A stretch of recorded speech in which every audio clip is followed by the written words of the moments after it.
હા, ડૉક્ટરે એક દર્દીને કીધું કે તમે દારૂ પીવો છો? તો હું તો દર્દી હળવેકથી બોલ્યો, એ કે હમણાં જારવો મારી ઘરવાળી ટિફિન લેવા જાય ને ત્યાં આપણે બે પાયું તમારી ઓફિસમાં બેહીને પીવું. હવે સાહેબે દવાખાનું ખોલ્યું છે કે પીવાનું ખોલ્યું? હા, સાહેબ તો એમ કહેતા હતા કે શું નથી પીતો ને એમ. આ એવું એમ જોઈએ કે ભાઈ હવનો ભગવાન છે ને અહીંયા સાહેબે પીવે. લે, 2-5 મિત્રો તમે જો ગામડામાં ભેગા થાય, નક્કી કરે કેદી ગોઠવશું. એનો આખો પાછો પ્લાન થાય, જેમાં મકાન બાંધવામાં આર્કિટેક્ટ આવે ને એમ. કેદી પીવું? તો કે એક કામ કરો, મંગળવારે રાખો. કેમ? તો કે બુધવારની રજા હોય ને. રાતે વહેલા મોડું થાય, સવારે જગાય ન જગાય, કાંઈ પ્રોબ્લેમ નહીં, કાંઈ તકલીફ નહીં. તો કે પણ આપણે છે ને એક શેરીએથી ન હાલવું. તો એ કે તારે ઓલા દરવાજેથી ને આમ પરવાડે આવવું, હું આમથી આવું, એક આ મોતી બજારેથી ને હાલે, જેથી કરીને લોકોને ખબર ન પડે. પણ તોય એ પાછા ખબર પડી જાય. શું કામ? એ મૂંગા ન રહે. હા, મોતી બજારવાળી શેરી આવેલો હોય ને એ વળી રસ્તામાં દુકાને ઊભો રહીએ, સિંગ ને દાળિયા બંધાવે. તો કોઈક સામું જોવે ને વગર પૂછે બોલતો હોય, એ કે વાડીએ મજૂરના છોકરા બચારા ખાય ને. હું જાઉં ત્યારે રોજ લેતો જાઉં. હા, અને પછી બધા પાદરમાં પંચાયતની ઓયડી હોય ને એમાં ભેગા થઈને પીવે. હા, તો એક જણાને તો વીછી કળી ગયો, રાડો રાડ્યો, આય સુધી હબક આવે, વીછી ચડ્યો. બધા ભેગા થઈ ગયા, આનું શું કરવું? તો એક ભાઈ આવ્યો પીને, કે ભાઈ હવે આને દવાખાને લઈ જવા કરતા થોડું દારૂ પાઈ દો, ઝેરને મારે. 3 કોથળી પાયો તો બેયનું એવું વીછી ઉતરી ગયો, દારૂ ચડી ગયો. એટલે આખા ઘરમાં બહરાટી બોલ્યો, છૂટા તવીથાના કા કરે ને હાણસીના કા કરે, નેપકીન ફેરવે એમ હાણસી ફેરવું તો. એના છોકરા કે આના કરતાં વીછી ચડ્યો તો એ સારું હતું. એને જ તકલીફ હતી ને આપણને નહોતી ને, હવે એને તકલીફ વહી ગઈ, આ આપણને થઈ. એમ વીછી ઉતરી ગયો, પણ આને કેમ ઉતારો? તો કોકે કીધું ખાટી છાશ પાવવાને. હા, હવે ગામમાં તાજી છાશ નથી જળતી, અહીંયા ખાટી છાશ હોય. હા, કેટલાય કીરે આંટો માર્યો, છાશ છે. ઓલા કે રાતે 8 વાગે છાશની હું જરૂર પડી? તો કે ભાઈ અમુક ટાઈમે જરૂર પડે. કેમ કે બાપુજીને વીછી કર્યો તો વીછી ચડ્યો ને એને ઉતારવા 3 કોથળી પાઈ તો વીછી ઉતરી ગયો, દારૂ ચડી ગયો. ખાટી છાશ ગોતી છે. તો કે હવે એ તો તમારે અહીં નહીં મેળ પડે, પડધરી વૈયા જાઓ. હવે એ પડધરી જાય ને કંઈ આવે અહીંયા. તાણે તમે જાઓ જો તો ગોતવા જાઓ ને એ વસ્તુ મળતી નથી. હા, ઘણી વાર તમે જો બહારની દવા ડૉક્ટર લખી દે ને, એ દવા લેવા ઓલો ગયો હોય ને તો દવા લઈને હજી પગથિયા ન ચડે તો આ માંદો હોય મરી ગયો હોય. તું હાથ વગી રાખવું. હજી ગામડામાં હોય એ ધોકા પડખામાં રાખીને હોય. હા, પાછા પડખું ફરીને હું તો હોય ધોકો આ સાઈડમાં પડ્યો હોય. એટલે કીધું રહેવા દે, કોક ઈનો એ મુખ છે ખાલી એટલું માન થાય. આ ઉપાડી લે, રહેવા દો કીધું આને. હા, ધોકો ક્યાં રાખવો, શું કામ રાખવો? હવે ક્યાં અહીંયા આપણે અહીંયા સિંહ દીપડા કાંઈ આવે છે? હા, રડ્યા ખડ્યા કોઈ કૂતરા આવે તો એ આના જેવા હોય, એ કાંઈ કોઈ વેળે નહીં એકે. અમુક કૂતરા તમે જો નીકળો ને તો આખું ઉખાડીને જોઈને પાછા સૂઈ જાય બિચારા. એ કે કંટાળીને આવતો આને ક્યાં આવું કરવું? અમુક કૂતરા તમે જો એનું આયુષ્ય લાંબુ હોય, હાથે ટૂંકું કરી નાખે. કોઈ 4 વ્હીલ લઈને નીકળો ને કૂતરાની કમર માથે વ્હીલ ફરી જાય, પછી કમર ફેલ થઈ જાય. તો એ હક ન કરે. આ ખૂણે હોતું હોય ને તો ઓલી બાજુ ખપ બૂટનો અવાજ અહીંથી ટહળતું વાં જાય. હવે ત્યાં જાય ત્યાં તો ઓલો વયો ગયો હોય, ત્યાં વળી આ બાજુ કોક નીકળે, વળી ત્યાંથી ટહળતું. કીધું તારું ક્યાં લૂંટાઈ જાય.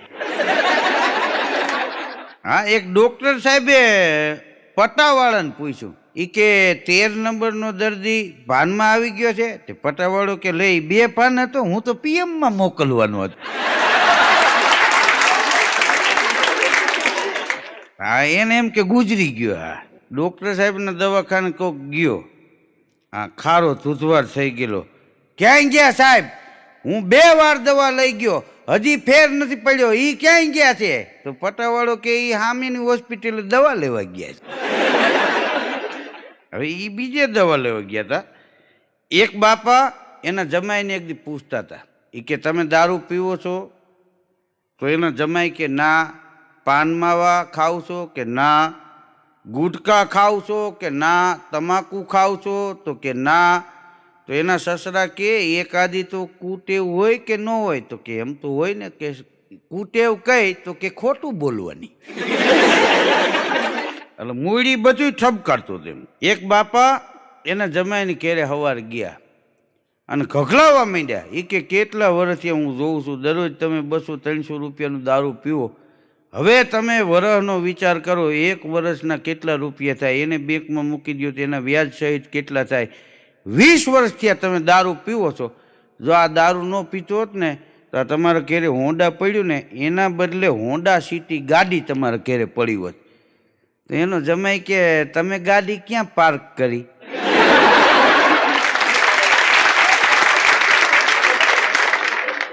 ત્યાં એના સસરા ધરીવાળી સાયકલ લઈને નીકળી ગયા. લાહી ધરીઓ, કીચુડ કીચુડ, 16 બાટલીના તળિયા જેવા ચશ્માના કાચ. હા, એ પછી ઊભા ન રહ્યા. જમાઈ એમ તો ફણા પરથી નેજવું માની જોયું, પણ ત્યાં તો એ પલો કાપી ગયેલા. એમ ગુજરાતમાં દારૂ બંધી છે, પણ હકીકતમાં આમ તમે જુઓ ને તો છૂટથી દારૂ વેચાય છે ને, અહીંયા બધા માપથી પીવે છે. હા, અહીંયા એ કે કોઈ નથી, લેન લગાડી લે, એમાં વધી જાય. ઘણા 2 પેખારું દીવ જાય, તે દીવથી પાછા આવે, જુનાગઢ આવે પાછો ઉતરી જાય. હા, વળી પાછા દીવ જાય. કીધું રેવા દો, ન્યા રહ્યો.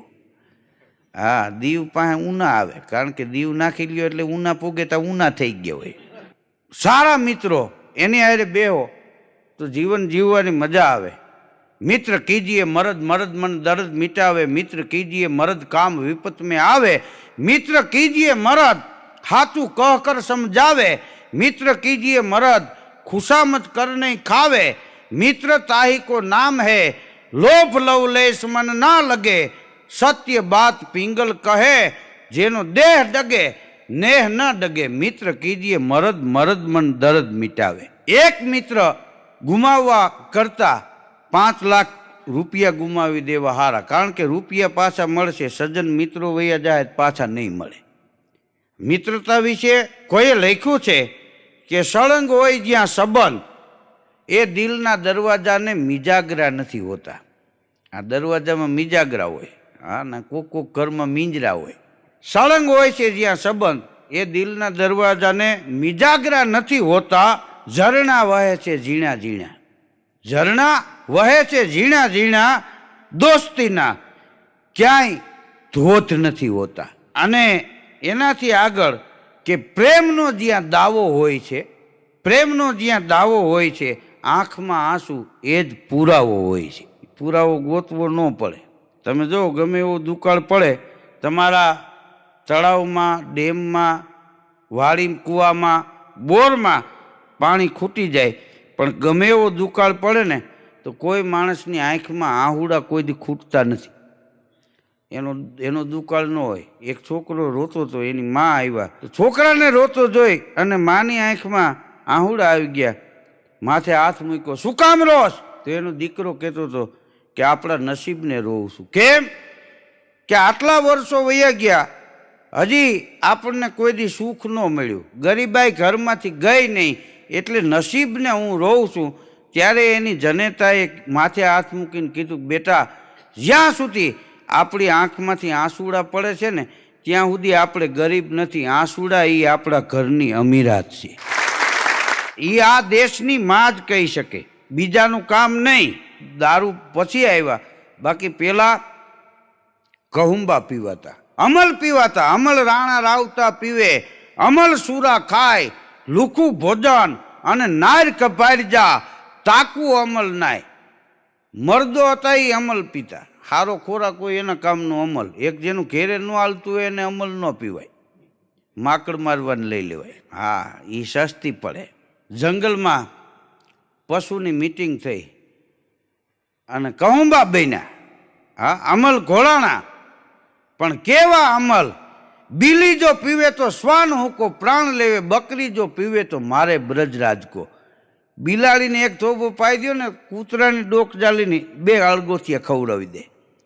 હા, બકરીને 2 થોબા પાઈ દો, સિંહની કેહવાળી જાલીને હેઠો નાખે. બિલી જો પીવે તો શ્વાન હું કો પ્રાણ લેવે, બકરી જો પીવે તો મારે બ્રજ રાજકો, મૂરખ જો પીવે તો અન્ન હું પે ચોટ મારે, ગધા જો પીવે તો મારે ગજ રાજકો.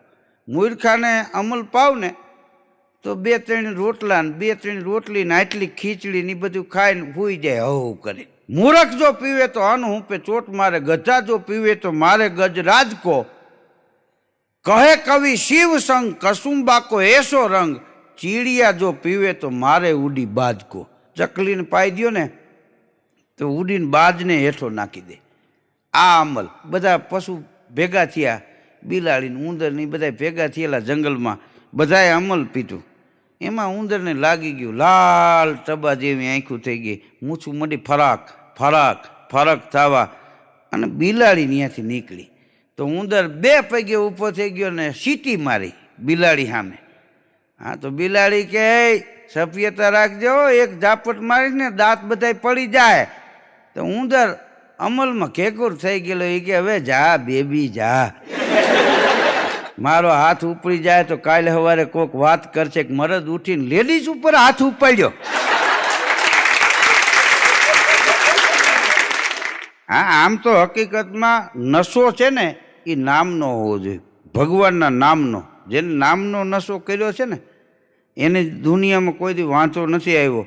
શીલવંત સાધુને વારી વારી નમીએ પાનબાઈ, જેના બદલે નહીં વ્રતમાન. તો આપ સૌએ મને સાંભળ્યો એ બદલ આપ સૌનો ખૂબ ખૂબ આભાર, ધન્યવાદ.